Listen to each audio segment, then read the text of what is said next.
For the first time in my sister and I's relationship, I couldn't do anything to be there for her. I could stand next to her, but there was something in between us that I just couldn't help her. There was nothing I could do about it, so I felt helpless.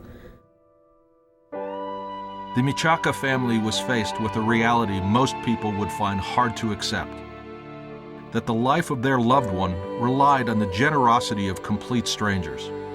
But the fact is, we rely on strangers every day. I started passing out. They took me to the hospital and they told me everything was okay. And then they told me I was really bad, that I was gonna need surgery. So they took me into the surgery room and then they noticed something was wrong with my liver. Indra was diagnosed with fulminant liver failure, a condition of the liver that required an immediate transplant in order to survive. My blood pressure dropped so low that I just fell into a coma. In Indra's case, she had what we call fulminant liver failure. This is where all of a sudden, without any pre-warning, you suddenly discover that your liver is failing. Unlike a kidney where you could temporize with dialysis, in a liver case, if the liver is failing, there's nothing that we could substitute for it, short of doing a transplant. Because if you don't transplant them and replace that liver, they literally would die. When somebody is in a liver transplant, a patient that's going to get their liver transplanted, and they have their liver removed, it's not so much a question usually of if they'll use blood, it's more a question of how much blood will they use. In Indra's case, she used about 51 units of various components of blood, including red blood cells and plasma and platelets, and that is a lot of blood.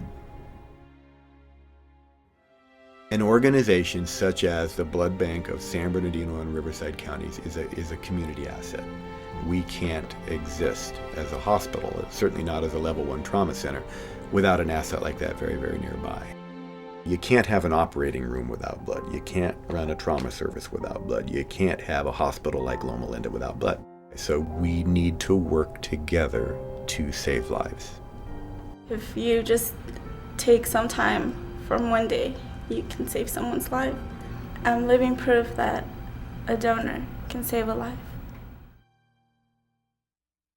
Even though the transplant saved Indra's life, the experience left her feeling isolated and alone. Zulma tried to comfort her sister, but she knew something between them had changed. But Zulma found a way to reconnect with her sister by teaching others about organ and blood donations. She went to different schools and talked about our experience, what we went through, and just let them know how they can help, what a difference they make in someone else's life. Zulma decided to host a donor registry drive at her school, and the response was overwhelming. We had more than 100 students sign up in one day, so that was exciting for me. And my sister was there the whole time helping me, and she saw the response from others that they understood her a little bit more, and it helped me in a way get closer to her because I understood that it really does mean a lot, not only to us, but others that know our story. However, Zulma didn't stop there. She became a blood donor in order to extend the same care and concern others had shown her family. I feel better because I know the pain you have to go through just waiting for a donor. And I know it's important and it's a weight off somebody's shoulder because they can't do anything about it sometimes. And they need you. You help give life. Indra has a new passion for life and her family. She is committed to living life to the fullest. I appreciate my family more. I spend more time with my family. I changed. A barbecue seems like a big thing to me because you just never know what's gonna happen next, so I try to live it up as much as I can. It's just a really big thing, to be there and just hang out with my family and listen to music, start dancing, and eat.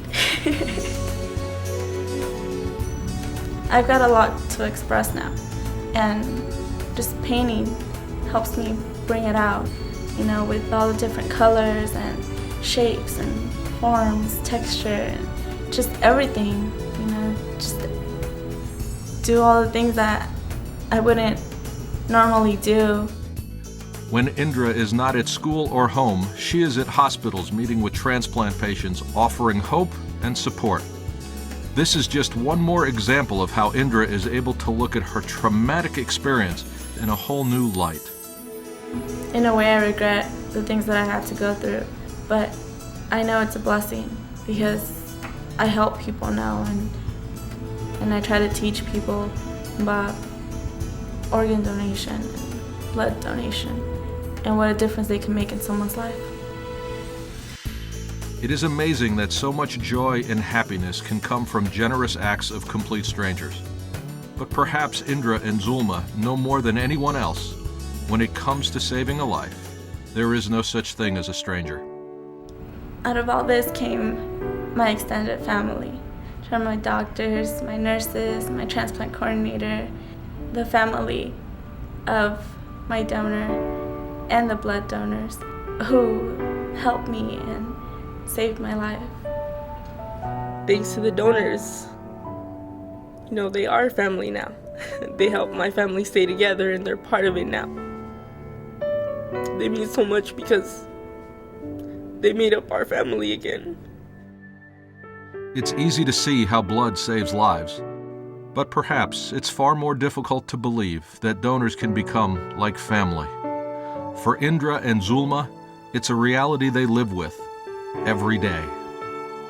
Please don't be a stranger. Join our family by donating blood today.